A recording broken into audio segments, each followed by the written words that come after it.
a tu altar un día, Virgen de Suyapa.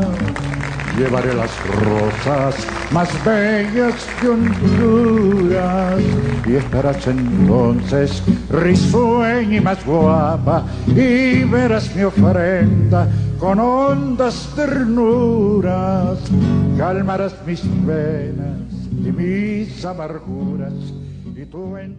Hola hermanos, el día de hoy 29 de enero del 2024 es lunes de la cuarta semana del tiempo ordinario, cuarta semana del tiempo durante el año. Ok, vamos acercándonos al final, 2 días más y se nos termina el mes de enero. Y bueno, vamos acercándonos también a una fecha, para nosotros, aquí tiene mucha importancia en mi país porque nos acercamos a la fiesta de nuestra patrona, la Virgen de Suyapa, pero originalmente esa fiesta se celebraba el Día de la Candelaria, el 2 de febrero, en la fiesta de la presentación del Señor. Y ya se cumplen 40 días pues, después de la Navidad, para que vean ustedes. Eso será el próximo viernes. Hablaremos cuando lleguemos ahí, si Dios lo permite.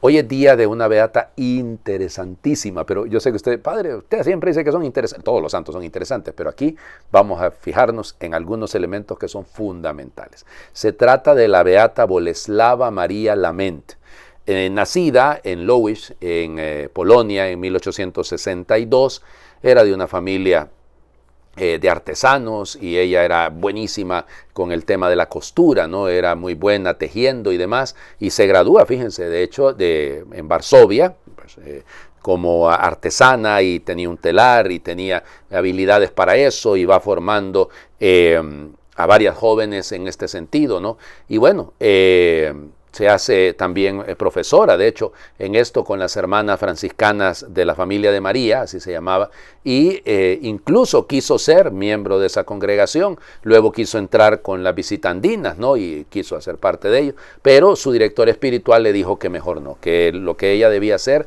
era ocuparse del cuidado de la gente necesitada, y entonces con su trabajo, porque tenía una especie, digamos, de taller, pues con lo que iba ganando y además enseñándole a otras jóvenes, pues ella podía ayudarle a los pobres. Bueno, total que hace un oratorio, ¿no? Pequeño para ayudarle a estas gentes, y ¿cómo se llama? El director espiritual, que se llamaba Honorato, le va ayudando, y entonces organizan en 1905 en un pueblo ahí en Bielorrusia, cuidado, un grupo de terciarias franciscanas, ¿no? Y entonces ahí sigue con el taller de sastrería, y enseña también el catecismo a los niños, pero fíjense, para llevar adelante su obra, vayan fijándose, se mueve de Polonia a Bielorrusia, de Bielorrusia a San Petersburgo. Estamos en el año, fíjense, todavía no ha sido la revolución bolchevique de 1917, entonces se mueve hacia San Petersburgo, y ahí entonces resulta ser que el grupito que la circundaba, pues querían formar una nueva congregación, a una institución más estable, no solo ser personas que hacen el bien, sino tener una estabilidad. Y entonces les piden ahí en San Petersburgo que por favor se encarguen de un orfanato en una parroquia. Y ahí van haciendo precisamente la obra. Ella alcanzó a ver más de 30 obras en su vida, ¿no? 30 casas abiertas de la congregación que ella fundó. Bueno, funda entonces las hermanas, y aquí por eso quiero hablar de ellas, las misioneras de la Sagrada Familia. Ustedes dirán, pues sí, porque resulta ser que aquí en mi casa pues hay un convento de las hermanas, de las pequeñas hermanas de la Sagrada Familia, pero esa es otra congregación, esa es congregación canadiense, y la fundadora va a ser canonizada, ya se aprobó su milagro, la beata María Leonia Paradí, y entonces estamos muy contentos, claro que sí, pero entonces esta no va a seguir siendo beata, sino que va a pasarse santa, pero ella todavía sigue siendo. Le toca tener que huir, ¿no? Porque cuando se da la revolución bolchevique las expulsan, y entonces se va moviendo a varios lugares, ¿no? Ya en 1922 está, como les diría, de nuevo en Bielorrusia, luego pasa de nuevo a Polonia, y en fin. Y ustedes dirán, padre, porque usted dice que era muy interesantísimo, parece una monjita normal, haciendo el bien, sí, especial y todo. La misión de ella era lograr la reconciliación entre ortodoxos y católicos. Esa era su misión. Esa era la razón de su vida, eso era lo que ella quería lograr, por eso su presencia en Bielorrusia, su presencia en Rusia, en lo que hoy en día es Rusia, no va a pasar a ser la Unión de Repúblicas Soviéticas Socialistas, pero ya les digo, Y entonces va fundando con esa intención, para lograr el diálogo con los hermanos, pues llamémosle, queridísimos, amadísimos que son los ortodoxos, y eso, muchísimo antes de que naciera el movimiento ecuménico como tal, ella ya estaba haciendo ecumenismo. Por eso me encanta como figura. Va a morir un 29 de enero de 1946 y fue beatificada por el Papa San Juan Pablo II en junio de 1991. Ojalá que pronto llegue a ser santa y les aseguro que la van a poner de patrona del ecumenismo, porque lo hizo. No era teóloga, no era que andaba haciendo, claro que lo era, pero no andaba haciendo estas cosas, sino que estaba haciendo el ecumenismo desde abajo, entre la gente. Vamos a las lecturas que son un poquito largas, las del día de hoy. Nos seguimos siempre en el segundo libro de Samuel, capítulo 15, es una lectura litúrgica, leemos unos cuantos versículos del 15 y luego leemos otros tantos del 16. En aquellos días llegó un hombre a avisar a David: todos los israelitas se han puesto de parte de Absalón. Entonces David le dijo a sus servidores que estaban con él en Jerusalén: huyamos pronto, porque si llega Absalón no nos dejará escapar. Salgamos a toda prisa, pues si se nos adelanta y nos alcanza, nos matará y pasará a cuchillo a todos los habitantes de la ciudad. Al subir por el monte de los olivos, David iba llorando, con la cabeza cubierta y los pies descalzos.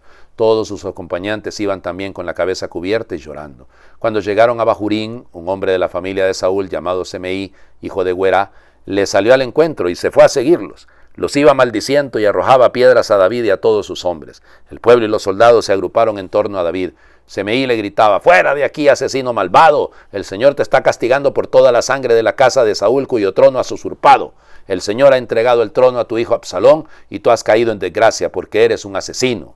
Abisai, hijo de Sarvia, le dijo entonces a David: ¿por qué se ha de poner a maldecir a mi señor ese perro muerto? Déjame ir a donde está y le corto la cabeza. Pero el rey le contestó: ¿qué le vamos a hacer? Déjalo. Pues si el Señor le ha mandado que me maldiga, ¿quién se atreverá a pedirle cuentas? Enseguida David dijo a Abisai y a todos sus servidores: si mi propio hijo quiere matarme, ¿con cuánta mayor razón ese hombre de la familia de Saúl? Déjenlo que me maldiga, pues se lo ha ordenado el Señor. Tal vez el Señor se apiade de mi aflicción y las maldiciones de hoy me las convierta en bendiciones. Y David y sus hombres prosiguieron su camino. Palabra de Dios. Te alabamos, Señor. Qué episodio más doloroso, ¿no? Fíjense cómo desde el momento en el que David alcanza el pináculo de su poder y todo, empieza un proceso de decadencia. No lo hemos leído porque celebramos la fiesta de la conversión de San Pablo y la de Tito y Timoteo la semana pasada. Entonces por eso no hemos seguido esa secuencia, ¿no? Pero realmente es muy doloroso porque sí leímos eso de la muerte del primer hijo de la mujer de Urías. No dice ni siquiera Betsabé, de la mujer de Urías. El segundo será Salomón. Pero es interesante, ¿no? Este conflicto al interno de la familia. Absalón es hijo de David. Y entonces es hijo de David de la esposa de la hija de Saúl. Y entonces, claro, es una situación bien, bien compleja. Y lo persiguen a David y lo quiere matar su propio hijo. Y por eso él sufre, ¿no? Esta imagen subiendo el monte de los olivos con la cabeza cubierta, con los pies descalzos. Es decir, vamos, la destrucción total de la persona en el sentido de su valor humano, ¿no? De su valía. Se siente tan deprimido que camina de esa manera. Ni siquiera quiere enfrentarse a las personas que lo maldicen. Ni siquiera se atreve a decir: pues sí, déjalo que hable, déjalo que maldiga. Si el Señor así lo quiere, ¿para qué me voy a oponer yo? Duro, ¿no? Duro, pero fíjense, o sea, cómo no nos pasa a veces en las familias por actitudes muy mal llevadas, que se llega a este nivel. Y ahí sí pasa, familias que se quieren destruir, hermanos que no son capaces de perdonarse y relaciones con los padres de familia dolorosísimas. Yo creo que esto nos sirve a todos de ejemplo para que cambiemos, para que nos demos cuenta dónde están nuestros errores, no el de los demás. El Evangelio, evangelio complicadísimo, oigan, Marcos capítulo 5, versículos del 1 al 20. En aquel tiempo, después de atravesar el lago de Genezaret, Jesús y sus discípulos llegaron a la otra orilla, a la región de los Gerasenos. Apenas desembarcó Jesús, vino corriendo desde el cementerio un hombre poseído por un espíritu inmundo que vivía en los sepulcros. Ya ni con cadenas podían sujetarlos. A veces habían intentado sujetarlo con argollas y cadenas, pero él rompía las cadenas y destrozaba las argollas. Nadie tenía fuerzas para dominarlo. Se pasaba días y noches en los sepulcros o en el monte, gritando y golpeándose con piedras. Cuando aquel hombre vio de lejos a Jesús, se echó a correr, vino a postrarse ante él y gritó a voz en cuello: ¿qué quieres tú conmigo, Jesús, Hijo de Dios Altísimo? Te ruego que por Dios, que no me atormentes. Dijo esto porque Jesús le había mandado al espíritu inmundo que saliera de aquel hombre. Entonces le preguntó Jesús, ¿cómo te llamas? Le respondió, me llamo Legión porque somos muchos. Y le rogaba con insistencia que no los expulsara de aquella comarca. Había allí una gran piara de cerdos que andaban comiendo en la falda del monte. Los espíritus le rogaban a Jesús, déjanos salir de aquí para meternos en esos cerdos. Y él se lo permitió. Los espíritus inmundos salieron del hombre y se metieron en los cerdos. Y todos los cerdos, unos 2000, se precipitaron por el acantilado hacia el lago y se ahogaron. Los que cuidaban los cerdos salieron huyendo y contaron lo sucedido en el pueblo y en el campo. La gente fue a ver lo que había pasado. Se acercaron a Jesús y vieron al antes endemoniado ahora en su sano juicio, sentado y vestido. Entonces tuvieron miedo. Y los que habían visto les contaron lo que le había ocurrido al endemoniado y lo de los cerdos. Ellos comenzaron a rogarle a Jesús que se marchara de su comarca. Mientras Jesús embarcaba, el endemoniado le suplicaba que lo admitiera en su compañía, pero él no se lo permitió y le dijo, vete a tu casa a vivir con tu familia y cuéntales lo misericordioso que ha sido el Señor contigo. Y aquel hombre se alejó de ahí y se puso a proclamar por la región de Decápolis lo que Jesús había hecho por él, y todos los que lo oían se admiraban. Palabra del Señor. Gloria a ti, Señor Jesús. Es un texto complicado desde varios puntos, escriturístico, geográfico. Bueno, Jesús cruza el lago, ¿ok? Va de la orilla oeste a la orilla este. Cruza el Genezaret, acuérdense, Kineret, en la forma de arpa. Muy bien, pero ¿a dónde llega? Ese es el problema, porque la ciudad, hay traducciones que dicen Gerasa y hay traducciones que dicen Gadara, y entonces gadarenos o gerasenos, pero indistintamente los dos suena difícil, porque ninguna de las dos ciudades, en el caso de Gerasa, es una ciudad de la Decápolis, es una de las más importantes, de hecho la más importante de las 10 ciudades griegas de ese otro lado, pero queda, uy, Dios mío, queda como a 70 kilómetros al sureste del lago, o sea, imposible que fuera hasta ahí. Y Gadara tampoco queda a la orilla, o sea, queda metido, ya no me acuerdo si son 5 kilómetros, me parece haberlo leído por ahí. Miré el mapa, pues, y entonces me puse a buscar. Entonces, así que no hay acantilado, ni están a la orilla del mar, ni nada de estas cosas. Entonces, un poco complicadito, ¿no? La figura del endemoniado, una vez más, es espíritu inmundo. Acuérdense que a Marcos no le gusta decir propiamente demonio, es un espíritu sucio, ¿ok? Que se llama legión. Y ustedes dirán, ¡ay, qué barbaridad! Es un montón. Ahí hay un juego también, fíjense, porque resulta ser que la 10ª legión romana estaba afincada ahí en Gerasa. Sí, ahí quedaba cerca de Gerasa. Y entonces, bueno, acuérdense, una legión son como 6,000 soldados, más o menos. Eso es lo que más o menos significa. Entonces, ¿hará referencia a aquello? No lo sabemos. Lo cierto es que el diálogo aquí, Jesús ya le había ordenado que se saliera, pero él le rogaba, ¿ya? Para Caleín, de insistencia, 4 veces se repite ese rogar, es pedirle, ¿ya? Claro, ¿ya? Que no lo sacara, y vuelve a repetir lo mismo que el exorcismo del capítulo 1 que hemos leído ayer por la fiesta, por el domingo, el 4º domingo, ¿no? ¿Se acuerdan? Que ¿qué quieres con nosotros, Jesús de Nazaret? ¿Se acuerdan? Ayer. Hoy aquí el tema es, ¿qué quieres con nosotros, Jesús, Hijo del Altísimo? O sea, de alguna manera los mismos demonios nos van revelando los nombres de Jesús, las cualidades de Jesús, la esencia de Jesús, si lo quieren ahí. Entonces, interesante, ¿no? Que sean los demonios los que hablen. ¿Ya? ¿Y qué querías con nosotros? ¿Ya? ¿A qué veniste? De hecho, aquí la reacción es, te ruego que no me atormentes más. ¿Cómo te llamas? ¿Ya? Y miren, en un exorcismo, una de las tareas que tiene el exorcista es conocer el nombre del demonio. Porque una vez conoce el nombre del demonio, lo controla. 2 elementos. Este hombre ha corrido desde el cementerio, claro, porque anda en la muerte. Porque el mal, el demonio, lleva a la muerte, por eso ronda la muerte. Muy bien. Y luego los cerdos. Vaya desperdicio de bacon el que hubo, ¿no? O sea, de tocino, olvídense, 2,000 cerditos, no, hombre, olvídense. Aquello, sí, pero acuérdense que el cerdo es un animal impuro para los judíos. Entonces la imagen de meternos en los cerdos es seguir en nuestra impureza. El hombre, cuando volvieron los del pueblo, llegan los del pueblo, está vestido y en su sano juicio. Claro, eso es lo que dignificado sería, liberado para vivir en dignidad. Claro, pero aquellos, cuando cuenta más el dinero, le rogaban que se fuera, otra vez el Paracalén. Entonces fíjense quiénes son los que ruegan. Los que ruegan son los que no creen y el demonio. Son los que quieren alejar a Dios. Su ruego es alejar a Dios. Algunos de repente no nos atrevemos a llegar a tanto, pero nuestras actitudes parece que lo dijeran, que casi le rogamos al Señor que nos deje vivir a nuestras anchas y de nuestra manera de pensar. Bueno, igualmente, termina, el texto es muy particular porque el endemoniado, aquí se dice endemoniado la traducción, le suplicaba que lo dejara irse con él. Lo siento, Jesús le dice, vete a tu casa, a tu familia, cuéntales lo que Dios ha hecho.